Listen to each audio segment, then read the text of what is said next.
Навистина не знам од каде ви таа самодоверба на сите вака да се јавувате по точките, да кажувате или да соопштувате некакви аргументи, бидејќи вие ги водевте овие институции до пред 2 месеца. Знаете на кое ниво ја оставивте железницата? Плата немаше. Кога стана министер Александар Николовски, еден од првите статуси му беше дека обезбедил средства за луѓето плата да земат. Плата да земат во 21 век железница и ги оставивте луѓето без плата. Вие бевте министер чинам над 5 години. Што не излезете да кажете на јавноста колку железнички станици реконструиравте, освен оние кои што ви ги остави претходната влада? Зашто не кажете колку локомотиви купивте? Зашто не кажете колку вагони купивте во овие 5 години? Прашувате зашто се носи ваква одлука? Многу едноставно. Се што на вие кои што сте го правили изминатите 5 години да се прави спротивното е гарант дека ќе биде успешно нешто. Вие сам сте кажале, еве тука се стенограмите поделени на пратениците на комисијата.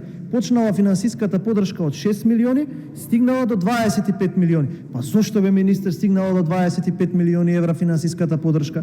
Колку луѓе вработивте во железница во изминатите 7 години? Дали тие луѓе имаат таму соодветна систематизација или распореденост по компаниите? Како може да стигне поддршката до 25 милиони евра? Една локомотива не набавивте.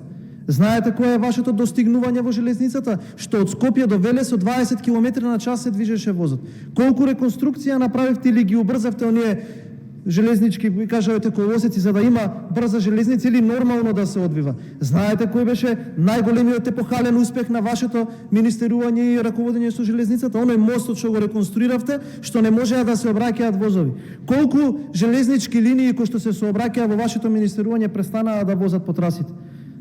Од каде до каде има воз во оваа држава? Зошто не излеговте да кажавте да, добро е, ете министерот Николовски, ова владино мнозинство, покрај тоа што е го делиберализира пазарот, за да може само една компанија да вози, за да може само да има уште еден поголем принос во компанијата инфраструктура, зошто не кажавте дека со ова законско решение се покачува на домесот за да може таа компанија да биде посолвентна? За да не мораме ние да ја плаќаме 25 милиони евра, за да не мора луѓето кои што работат во железницата, моите двајца родители работеа по железница, секогаш кога е СДСМ на власт, по 4 или 5 месеци доцни плата. Како може сега 2 месеци редовно да земат плата?